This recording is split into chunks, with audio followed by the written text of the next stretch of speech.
Hello friends, welcome back to moms semi food kitchen channel. ఇవాళ recipe Bombay Karachi halwa recipe. ఈ రెసిపీని ఇంట్లోనే సింపుల్గా మనం స్వీట్ షాప్లో ఎలాగైతే ఉంటుందో అదే టేస్ట్తో ఇంట్లోనే ప్రిపేర్ చేసుకోవచ్చు. మరి దీని ప్రాసెస్ ఏంటో చూసేద్దామా.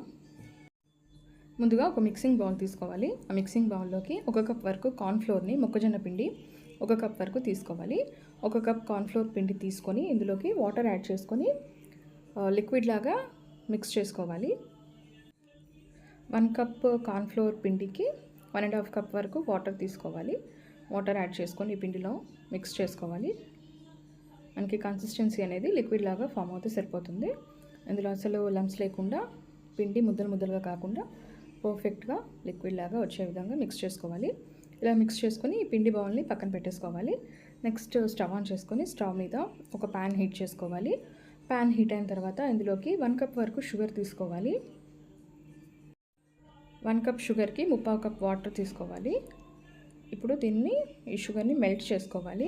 మరి పాకంలాగా కాదు, జస్ట్ మెల్ట్ అయితే సరిపోతుంది. మనకి ఇక్కడ షుగర్ కంప్లీట్గా మెల్ట్ అయిన తర్వాత ఇందులోకి మనం ముందుగానే మిక్స్ చేసి పెట్టుకున్నాం కదా కార్న్ఫ్లోర్ లిక్విడ్ని, ఆ లిక్విడ్ని ఇందులోకి వేసేసుకోవాలి. ఇలా మొక్కజొన్న పిండి లిక్విడ్ వేసుకున్న తర్వాత మనకి మిక్స్ చేసుకుంటూ ఉంటే మనకి కన్సిస్టెన్సీ అనేది ఈ విధంగా ఫామ్ అవుతుంటుంది. మనకి పిండి అంతా దగ్గరగా వచ్చేయాలి. అప్పుడు ఇందులోకి మనము 2 స్పూన్స్ వరకు నెయ్యి వేసుకోవాలి.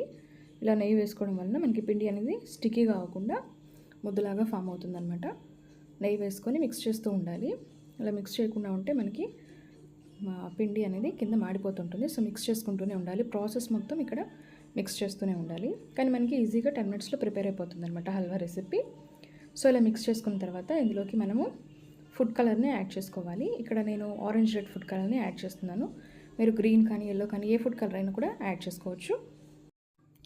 ఇలా ఫుడ్ కలర్ని యాడ్ చేసుకున్న తర్వాత కలర్ మొత్తం మనకి పిండిలో మిక్స్ అయ్యే విధంగా మిక్స్ చేసుకోవాలి. బాగా మిక్స్ చేసుకోవాలి. ఇలా మిక్స్ చేసుకున్న తర్వాత ఇందులోకి నేను కొన్ని డ్రై ఫ్రూట్స్ని యాడ్ చేసుకుంటున్నాను. ఇప్పుడు పుచ్చపప్పు, జీడిపప్పు ముక్కల్ని కట్ చేసుకొని వాటిని ఇందులోకి యాడ్ చేసుకొని వాటిని కూడా బాగా మిక్స్ చేసుకోవాలి. ఈ హల్వాని ప్రిపేర్ చేయడం కోసం మనకి నెయ్యి అనేది కాస్త ఎక్కువగానే పడుతుందండి. ఇక్కడ జీడిపప్పు ముక్కలు అండ్ పుచ్చపప్పు యాడ్ చేసుకున్న తర్వాత ఇందులోకి ఇంకో 2 స్పూన్స్ వరకు నెయ్యిని కూడా యాడ్ చేసుకొని మొత్తం బాగా మిక్స్ అయ్యే విధంగా మిక్స్ చేసుకుంటూ ఉండాలి. మనకి పిండి మొత్తం గట్టిపడి లూజ్గా లేకుండా దగ్గరగా ముద్దలాగా ఫామ్ అయ్యేంత వరకు ఇలా మిక్స్ చేసుకుంటూనే ఉండాలి. ఇలా మిక్స్ చేసుకున్న తర్వాత స్టవ్ ఆఫ్ చేసేసి మీకు ఏ షేప్లో కావాలంటే ఆ షేప్లో ఒక బౌల్ తీసుకొని అందులోకి బటర్ కానీ నెయ్యి కానీ అప్లై చేసేసి అందులోకి ఈ హల్వాని ట్రాన్స్ఫర్ చేసుకోవాలి. దాన్ని ఒక 30 మినిట్స్ పాటు కూల్ అవ్వనివ్వాలి.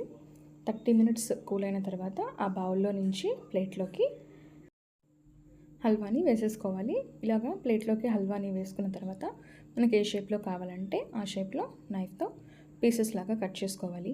అంతేనండి, ఎంతో సింపుల్గా ఇంట్లోనే ప్రిపేర్ చేసుకునే బొంబాయి కరాచీ హల్వా అనేది మనకి రెడీ అయిపోయింది. రెసిపీ కనుక మీకు నచ్చినట్లయితే నా ఛానల్ని తప్పకుండా సబ్స్క్రైబ్ చేసుకోండి. అండ్ మరిన్ని ఇలాంటి వీడియోస్ కోసం నా ఛానల్ని ఫాలో అవ్వండి.